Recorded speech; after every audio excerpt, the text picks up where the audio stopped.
नमस्कार दोस्तों, मेरा नाम है आशुतोष और आप देख रहे हैं डायनामिक इम्पल्शन। आज के इस वीडियो में हम बात करेंगे 20 जनवरी 2022 के करंट अफेयर्स के। ज्ञान को कभी भी छोड़ना नहीं चाहिए, इसलिए वीडियो को अंत तक अवश्य देखिएगा। सबसे पहला प्रश्न है, CISO deep dive training programme किसने आयोजित किया? ए आवासन और शहरी कार्य मंत्रालय, बी सूचना प्रौद्योगिकी मंत्रालय, सी गृह मंत्रालय, डी सहकारिता मंत्रालय। And the right answer is सूचना प्रौद्योगिकी मंत्रालय। तो इसका पूरा नाम है इलेक्ट्रॉनिकी और सूचना प्रौद्योगिकी मंत्रालय, लेकिन क्वेश्चन ऑप्शन बहुत बड़ा हो रहा था, इसलिए हमने केवल सूचना प्रौद्योगिकी मंत्रालय दिया था। तो हाल ही में इस मंत्रालय के द्वारा CISO deep dive training programme को आयोजित किया गया है और इसका उद्देश्य कि भारत की जनता को साइबर सुरक्षा के बारे में जागरूक करना है और अभी बहुत से मंत्रालय ऐसा कर रहे हैं। अगला प्रश्न है, मोबीक्विक ने किसके साथ साझेदारी की? A NPCI, B Bharat bill pay, C State Bank of India, D Reliance Life. And the right answer is Bharat bill pay. तो बिल भुगतान हेतु क्लिक पे की सुविधा देने के लिए मोबीक्विक ने भारत बिल पे के साथ साझेदारी की है। भारत बिल पे NPCI की ही एक इकाई है, यानी उसी की आप कह सकते हैं एक संस्था है, लेकिन NPCI इसका सही उत्तर नहीं होगा, भारत बिल पे ही इसे बोला जाएगा। और क्लिक पे क्या है, यानी कि जल्द से जल्द भुगतान करना। अभी वर्तमान में तो जैसे बड़े बड़े जो भुगतान के एप्लीकेशन है फोन पे, गूगल पे, उनमें ये उपलब्ध है, लेकिन जो ये मोबीक्विक करके एक भुगतान का ऐप है उसमें ये नहीं है, लेकिन अब ये साझेदारी इसीलिए की गई है। अगला प्रश्न है, माधव बाग के पावर मैप एप्लीकेशन का उद्घाटन किसने किया? A G Kishan Reddy, B Prahlad Singh Patel, C Nitin Gadkari, D Mahendra Nath Pandey. And the right answer is Nitin Gadkari. तो केंद्रीय मंत्री नितिन गडकरी जी ने माधव बाग के पावर मैप ऐप को लॉन्च किया है, लेकिन अब बहुत से लोगों को इतना मैं बोल सकता हूँ कि लग रहा होगा माधव बाग कोई गार्डन है, लेकिन नहीं, ये एक फार्मास्यूटिकल कंपनी है, माधव बाग इसका नाम है। आप देख सकते हैं इनकी वेबसाइट भी है, आप उस पर भी जाके अगर आपको और जानकारी चाहिए तो ले सकते हैं। इसमें डॉक्टरों के लिए ये विकसित ऐप है जिसमें मरीजों का जो क्लिनिकल मापदंड है उसकी जानकारी होगी और भी बहुत सी जानकारी होगी। मैं ये सलाह नहीं दूंगा इसे डाउनलोड करके देखिए, यदि देखना चाहें तो देख सकते हैं, लेकिन ये एग्जाम में इसका कोई भी उतना ज्यादा इंपॉर्टेंट रोल नहीं है।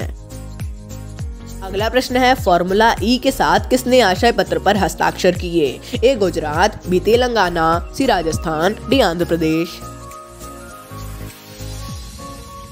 And the right answer is Telangana. तो विश्व चैंपियनशिप की मेजबानी करने के लिए तेलंगाना ने फॉर्मूला ई के साथ आशय पत्र पर हस्ताक्षर किए हैं। फॉर्मूला ई क्या है? तो ये रेसिंग कार विश्व चैंपियनशिप है, आप कह सकते हैं। इसके बारे में और जानिएगा, मतलब इसकी एक संस्था भी कह सकते हैं, ये विश्व चैंपियनशिप भी है, मतलब जैसे ICC वगैरह होता है उसी टाइप का आप एक प्रकार से कह सकते हैं। अगला प्रश्न है, सुशासन राष्ट्रीय केंद्र के साथ किसने समझौता किया? ए राष्ट्रीय ग्रामीण विकास संस्थान, बी राष्ट्रीय पंचायती राज संस्थान, सी राष्ट्रीय लोक कल्याण संस्थान, D both A and B. The right answer is both A and B. तो समावेशी सुशासन को बढ़ावा देने के लिए सुशासन राष्ट्रीय केंद्र और ग्रामीण विकास एवं पंचायती राज संस्थान, ये दोनों एक ही संस्थान है। हमने ऑप्शन में अलग अलग दे दिए थे जिससे थोड़ा इंटरेस्टिंग बन जाए, हालांकि बिल्कुल भी इंपॉर्टेंट हम इसे नहीं कहेंगे। आप नहीं इसके बारे में लिखना चाहें तो मत लिखिए, ये हमारी सलाह है, और लिखना चाहें तो अवश्य लिख लीजिए। इन दोनों ने समझौता किया है। अगला प्रश्न है, हाल ही में पर्याय महोत्सव कहाँ मनाया गया? A Amritsar, B Visakhapatnam, C Udupi, D Katni. And the right answer is Udupi. तो कर्नाटक के उडुपी में हाल ही में पर्याय महोत्सव शुरू किया गया है। ये भगवान श्री कृष्ण की पूजा के लिए मनाया जाता है। ये ऐसे उडुपी एक जिला है, आपको पता होगा, सिटी है। अगर आपको नहीं पता है तो आप इसके बारे में भी जान सकते हैं। और पर्याय महोत्सव अभी यहाँ शुरू किया गया है। बताने का ये क्वेश्चन का ये कारण था कि ऐसा भी एक महोत्सव होता है। अगला प्रश्न है, हाल ही में कहां पर 100 मेगावाट की सौर परियोजना शुरू की गई? A Gujarat, B Uttar Pradesh, C Maharashtra, D Ladakh. And the right answer is Uttar Pradesh. तो टाटा पावर रिन्यूएबल एनर्जी ने, ये कंपनी है, लिमिटेड भी आप लगा सकते हैं, इसने हाल ही में उत्तर प्रदेश में 100 मेगावाट की सौर परियोजना को शुरू किया है। ये याद रखिएगा, सरकार ने नहीं किया है। अभी उत्तर प्रदेश में चुनाव है इसलिए आपको लग रहा होगा कि सरकार ने ही किया होगा, नहीं, ये एक प्राइवेट है, निजी है। और प्रयागराज और बांदा दोनों में ही 50-50 मेगावाट की ये अलग दो परियोजनाएं हैं। अगला प्रश्न है, बैंक ऑफ बड़ौदा ने किसके साथ मिलकर रुपए क्रेडिट कार्ड लॉन्च किया? A Snapdeal, B NPCI, C Amazon, D both A and B.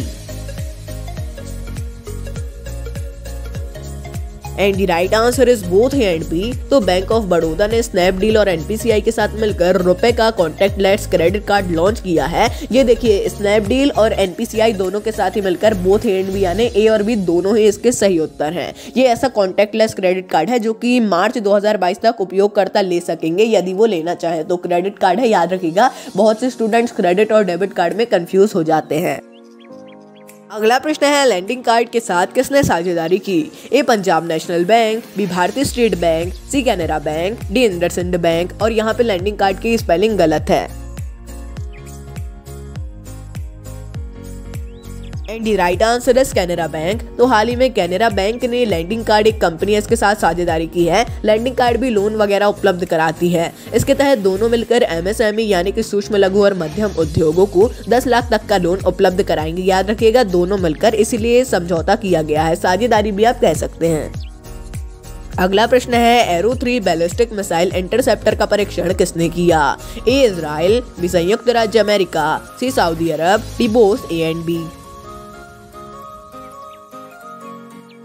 And the right answer is both A and B यानी कि ए और बी दोनों ही सही है। तो हाल ही में इजराइल और संयुक्त राज्य अमेरिका ने इजराइल में एरो 3 बैलिस्टिक मिसाइल इंटरसेप्टर का परीक्षण किया है। दोनों देशों ने मिलकर किया, इजराइल और अमेरिका ने, लेकिन इजराइल में ही इसे किया गया है और दोनों ने ही इसे मिलकर भी बनाया है। दोस्तों, ये था अंतिम प्रश्न। मिलता है अगले वीडियो में। नमस्कार। Dynamic impulsion.